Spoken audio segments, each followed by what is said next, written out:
Olá pessoal, sejam bem-vindos mais uma vez ao Dovar ou Davar, que é a nossa escola de interpretação e exposição bíblica. Nessa ocasião estaremos gravando o nosso terceiro vídeo falando sobre a observação, aquela parte do oia, ou do oica, como alguns preferem. Mas nós falamos oia, que é a observação, interpretação e a aplicação. Iremos trabalhar nessa tarde, ou nesse momento, as observações. O que é a observação? Na observação você irá responder a seguinte pergunta: o que estou vendo no texto? O que é que eu estou vendo no texto como um observador, como um investigador bíblico? O que é que estou vendo? Por exemplo, a primeira coisa que você deve fazer, é claro, pegar, selecionar o seu texto que você tem ali, que você vai estudar, que você deseja descobrir algumas coisas, trazer algumas aplicações para a sua vida, trazer alguns ensinos para a sua vida, para a vida de alguém. E você pega esse texto e faz uma leitura em todo o texto, no texto inteiriço, de maneira completa. Ler todo o texto, ler uma vez, duas vezes, de preferência aí em versões diferentes que você pode fazer. E você faz também a segunda leitura, segunda ou terceira ou quarta leitura em diante, que você já está mais seguro nessas leituras, já compreendeu de alguma forma, já se familiarizou de alguma forma com aquele texto. Agora você vem e faz essa segunda leitura, fazendo as 6 perguntas-chave que nós estudamos no vídeo anterior. Essas 6 perguntas-chave você começa a fazer agora no texto, depois de uma segunda, ou terceira ou quarta leitura, dependendo da sua necessidade ali, que você já fez, já compreendeu, tá bacana para você. Agora você começa a fazer as 6 perguntas-chave ao texto. Essas 6 perguntas-chave você vai fazendo e anotando, encontrando as respostas. Se encontrou todas as respostas para a parte, o versículo, ou a passagem que você escolheu, anote sempre vá anotando tudo, sempre vá anotando no seu caderninho.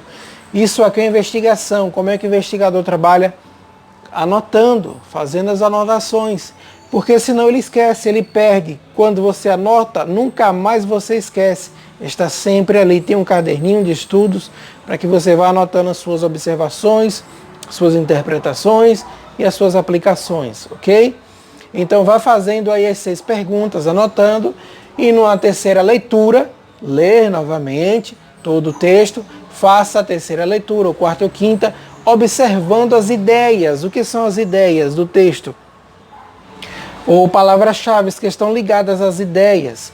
Ali são os termos importantes, a palavra que, como a palavra-chave, se eu tirar aquela palavra, aquele texto já não faz mais sentido. Não tem sentido sem aquela palavra principal. E essa palavra principal já vai me dar a ideia do texto, ou seja, o ensinamento principal, aquilo que ele quer ou estar falando realmente. Por exemplo, nós podemos encontrar em várias cartas de Paulo, ele dividindo sempre, você vai encontrar aquele texto sempre bem divididinho ali, com os temas, o assunto, aí vem um assunto, vem outro assunto.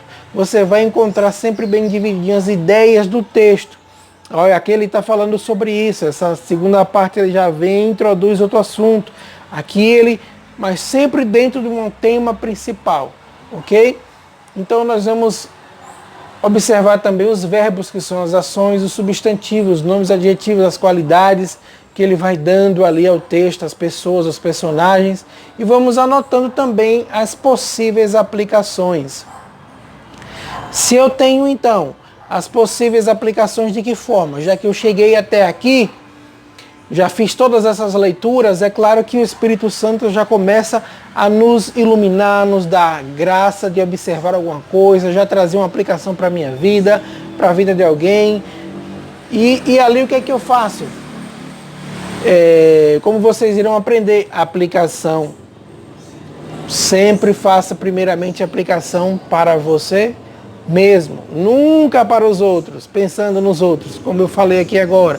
Nunca faça pensando nos outros, mas pensando primeiramente em você. tem que trazer mudança primeiramente em você, depois nos outros. Então, já vá anotando essas aplicações, para que no final do estudo você possa, ali com a orientação do Espírito Santo, escolher uma delas e fazê-las. Observe o contexto imediato e histórico do texto. O contexto imediato ou histórico do texto. Que contexto imediato é esse? O contexto que vem antes ou depois daquela parte em que o seu texto se encontra. Por exemplo, nós temos aqui o verso 1, o verso 2, 3, 4 e 5 de um capítulo. Do capítulo 1, por exemplo, nós temos o verso 1 até o verso 5. Mas vamos dizer que esse capítulo... Vamos dizer que esse capítulo aí ele tenha 25 versículos. O que seriam no meu texto imediato? Os versículos anteriores e os versículos anteriores ou versículos posteriores a ele. Ou até capítulos inteiros anteriores, livros inteiros anteriores. São o meu contexto imediato. Se lembre sempre, o contexto é o rei da interpretação. O contexto é o rei da interpretação. Nunca pegue seu texto isolado e queira fazer ali só uma observação e dizer isso aqui é verdade. Não. Vai ter que participar aí, a observação com a interpretação, e você vai ter que observar onde está o meu texto dentro desse contexto inteiro. E o contexto histórico do texto seria o quê? Aquilo que estava acontecendo no momento, qual a situação, qual é o governo que estava acontecendo, as guerras, lutas, qual era a situação que levou esse autor a escrever tal texto, qual era o problema que levou ele a escrever essa carta para alguém. Isso é o contexto histórico. E nesse próximo aqui, nós iremos anotar os termos desconhecidos, enfatizados, palavras de transição, e nomes de personagens, locais, acontecimentos e etc. Tudo isso nós iremos abordar aí para que você, quando estiver lendo, você já vai anotando, fazendo suas anotações. Principalmente, não conhece uma palavra, não conhece um termo, anote para que você vá num dicionário bíblico, para que você vá num dicionário de português. Principalmente se é uma versão mais antiga, que para mim é uma das melhores. Aí você vai lá e procura que palavra é essa, qual é o sentido dessa palavra. E termos enfatizados, que ele pega muito em cima daquele termo e fica repetindo. Palavras de transição, como portanto, pois, e assim por diante.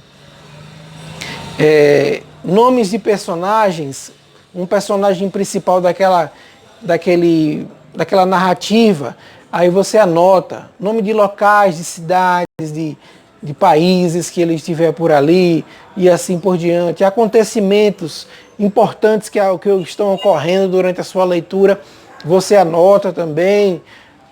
Próximo, palavras de expressões opostas. Por exemplo, a palavra mais, né? Nós encontramos muito.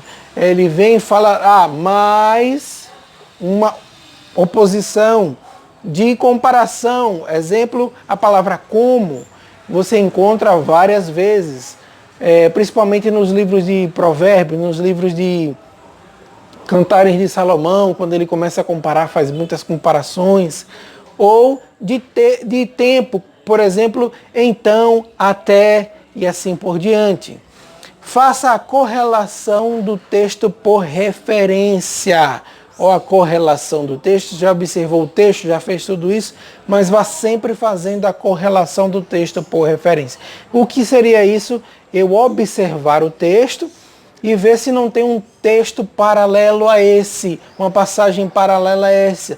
Como, por exemplo, os livros dos evangelhos, ali nós encontramos vários textos paralelos. Um texto muito parecido com eles são os textos que nós podemos encontrar, 1 Reis, 2 Reis, 1 e 2 Reis. Outro exemplo é 1 e 2 Samuel também tem textos ali paralelos a eles. E também referências, quando eles fazem ali uma referência àquele texto que você está lendo. A Bíblia, nossas Bíblias geralmente têm as referências embaixo. Isso é importante você estar sempre anotando essas referências, ok? Então essa é a parte da observação. O que estou vendo? É isso que você vai responder na sua observação. Então todo esse processo aqui vai lhe dar condições de você observar melhor, fazer suas anotações, para depois você fazer a sua interpretação do texto. Lembrando sempre, nós temos a observação, a interpretação e a aplicação. Para você fazer a aplicação, você não vai chegar aqui, como a maioria faz, né? Pega a observação, pega um texto, nem faz a observação direito geralmente, pega esse texto e faz a aplicação direto. Tem uma oportunidadezinha na igreja, abre o texto e já faz a aplicação. Não, antes de fazer a observação e antes de fazer a interpretação, imediatamente já faz a aplicação. Errado. Ainda tem outro processo. Durante a interpretação para a aplicação, nós temos que fazer a correlação, nós temos que fazer também aqui não só a correlação, como a contextualização e a explicação desse texto. Contextualizar ele para o nosso momento, que é um texto que tem uma lacuna muito grande entre cultura, linguagem e tudo mais, para que a gente possa fazer depois a explicação para o ouvinte ou para nós mesmos, provando assim que compreendemos todo o texto, e aí nós possamos fazer a aplicação. Lembrem-se sempre também, repetição de uma palavra ou de uma palavra-chave vai me dar o quê? Um assunto ou uma ideia principal. E me dando essa ideia, essa repetição desse assunto, vai me levar diretamente ao tema, ok? Então eu já terei então o tema desse texto aí e eu posso sair dividindo, fazendo aí o meu esboço, que era para eu colocar aqui para vocês. Vocês podem fazer o esboço do texto. Faz o esboço daquela passagem que você encontrou. Irei fazer depois um exercício para vocês, para que vocês compreendam como fazer esse esboço. Ok? Até o próximo vídeo e Deus abençoe.